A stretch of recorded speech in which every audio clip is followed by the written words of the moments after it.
नमस्कार। कक्षा 10 के लेसन कार्बन में हम और आगे बढ़ते हैं और अभी जानते हैं महत्वपूर्ण प्रतिस्थापियों के बारे में। एल्केन श्रेणी के कुछ यौगिकों का नामकरण हमने पिछले पार्ट में सीखा। अगर वे श्रृंखलाएं कुछ अधिक शाखित हों तो किस किस तरह के प्रतिस्थापी उसमें होंगे, यह जानते हैं। सबसे पहला प्रतिस्थापी Maithil CH3, C2H5 ethyl. C2H5 को हम CH2CH3 भी लिख सकते हैं। CH2CH3 इसे यूं भी लिखा जा सकता है। इसी तरह C3H7 यह है प्रोपिल। प्रोपिल को CH3CH2CH2 और ये खुली संयोजकता है, या इसे यूं भी लिख सकते हैं CH2CH2CH3। यानी जो प्रतिस्थापी होंगे इनमें एक संयोजकता खुली रहेगी, जो यहां एक इलेक्ट्रॉन है जो जिससे जुड़ेगा ये प्रतिस्थापी उससे साझा होगा और यह पूरा बंध बनेगा। इसी तरह ये प्रोपिल, और अगर प्रोपिल शाखित हो तो आइसोप्रोपिल, ये हमने रूढ़ पद्धति में भी सीखा था। इसी तरह अगर प्रतिस्थापी के रूप में Cl लगा है तो उसे कहेंगे क्लोरो, Br लगा है तो ब्रोमो, I लगा है तो आयोडो और NO2 लगा है तो नाइट्रो। ये कुछ महत्वपूर्ण प्रतिस्थापी हैं जिनसे हम आगे परिचित होंगे जैसे जैसे पाठ में हम आगे बढ़ेंगे। अब हम एल्केन श्रेणी के कुछ और यौगिकों का नामकरण सीखते हैं। इसे हमने रूढ़ पद्धति में नियोपेंटेन कहा था क्योंकि इसमें 5 कार्बन हैं और सभी एकल बंध हैं, तो इसे पेंटेन में आइसोपेंटेन के बाद नियोपेंटेन इसे कहा था। लेकिन IUPAC पद्धति में जैसा हमने सीखा कि एक लंबी श्रृंखला का चयन किया जाता है, तो इसमें लंबी से लंबी श्रृंखला 3 ही कार्बन की होगी। वो भले ही हम इन 3 कार्बन को चुन लें, भले ही इनको चुन लें या इसको इस तरह से चुन लें, 3 कार्बन से बड़ी श्रृंखला इसमें नहीं होगी। तो हम इस श्रृंखला का चुनाव करते हैं और फिर देखते हैं कि 2 नंबर पर 2 मैथिल लगे हैं। यहां से काउंट करें 1 2 3 तब भी यह 2 पर है, और 1 2 3 यहां से काउंट करें तब भी यह 2 पर है। तो 2 पर 2 मैथिल प्रतिस्थापी के रूप में है, तो इसका नाम होगा 2,2-डाइमेथिल प्रोपेन।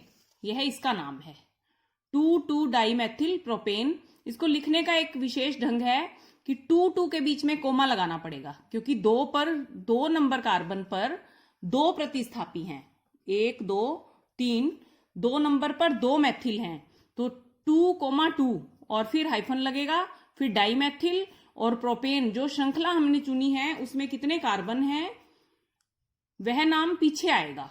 इसमें सभी एकल बंध हैं इसलिए ये एल्केन श्रृंखला है, और ये 3 कार्बन की श्रृंखला है इसलिए इसका नाम हुआ प्रोपेन।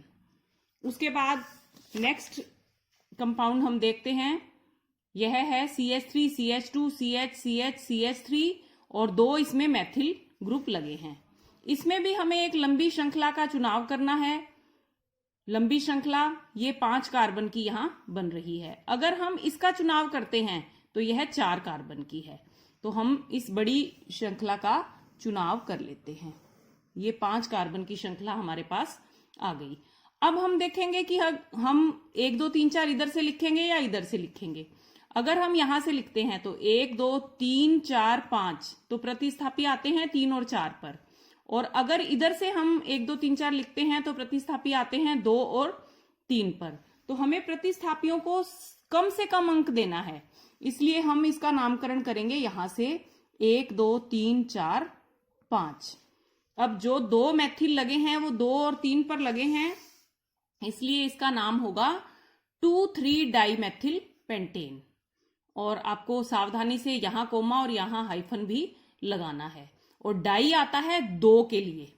प्रतिस्थापियों में जो नामकरण है वो मोनो, डाई, ट्राई इस तरह से आएगा, और यहां आया 2,3-डाइमेथिल पेंटेन जो इस यौगिक का नाम है। आगे इसमें एक और बड़ी श्रृंखला सामने आती है। देखिए आप, यह श्रृंखला है जिसमें 2 प्रतिस्थापी हैं, एक CH3 है, एक C2H5 कह लो या CH2CH3 कह लो। ये एथिल है और ये मैथिल है। अभी हमने देखा था कि C2H5 को इस तरह भी लिखा जा सकता है। अब इसमें जो ये बड़ी श्रृंखला है यह है 6 कार्बन की, 1 2 3 4 5 6, और अगर हम इसका चुनाव करते हैं तो यह 5 की है, तो हमें इसका चुनाव नहीं करना है, हमें बड़ी श्रृंखला ही चुननी है। हम इस श्रृंखला का चुनाव कर लेते हैं, यानी जो हमारे पास नाम आएगा उसके लास्ट में हेक्सेन आएगा, ये हमें पहले पता लग गया। अब इसके प्रतिस्थापी देखिए, ये 2 प्रतिस्थापी हैं।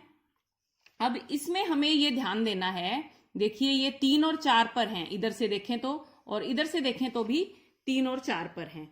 इसमें हमें ये ध्यान देना है कि हमें एथिल को कम नंबर देना है, क्योंकि जो अल्फाबेटिकल ऑर्डर है वो एथिल उसमें नाम पहले आता है और मैथिल बाद में आता है, तो हमें इधर से नामकरण करना होगा 1 2 3 4 5 और 6। ये आपको ध्यान रखना है कि एथिल को कम नंबर मिलना चाहिए, तो इसलिए इसका नाम हो जाएगा 3 एथिल 4 मैथिल हेक्सेन। जो इसका नाम है 3 एथिल, 3 पर एथिल है और 4 पर मैथिल है, और ये जो श्रृंखला है वो 6 कार्बन की है, इसलिए पीछे आया हेक्सेन। और यहां दोनों तरफ हाइफन लगाना होगा, ये भी आपको ध्यान रखना है। नेक्स्ट जो इसमें आता है वह है 4 कार्बन की श्रृंखला है और 2 इसमें प्रतिस्थापी हैं Cl और Br, यानी क्लोरो और ब्रोमो। इसमें भी 4 कार्बन की हम श्रृंखला चुन लेते हैं, और इसमें नामकरण में हमें यह ध्यान रखना है कि आप देखिए ब्रोमो नाम अल्फाबेटिकली पहले आता है, क्लोरो बाद में आता है, तो इसका नामकरण हम इधर से करेंगे 1 2 3 4, तो इसका नाम होगा 2 bromo 3 chloro, 2 bromo 3 chloro butane, क्योंकि 4 कार्बन की है श्रृंखला है। और आज हम लास्ट में इस जो यौगिक है इसका नामकरण करेंगे। इसमें भी 4 कार्बन की श्रृंखला है और इसमें 2 प्रतिस्थापी हैं आइडो और नाइट्रो, और आई पहले आता है, आइडो का आई पहले आएगा और नाइट्रो का एन बाद में आएगा अल्फाबेटिकली। तो इसमें भी हम ये 4 कार्बन की श्रृंखला चुन लेते हैं। 4 कार्बन की श्रृंखला हमने चुनी और इसका नामकरण हम देंगे इधर से 1 2 3 और 4, तो इसका नाम हो जाएगा 2 आइडो 3 नाइट्रो ब्यूटेन। आप इसी तरह के कुछ और यौगिकों के नामकरण स्वयं करिए और जो अभी किए हैं इन्हें भी समझिए। आज के लिए इतना ही, धन्यवाद।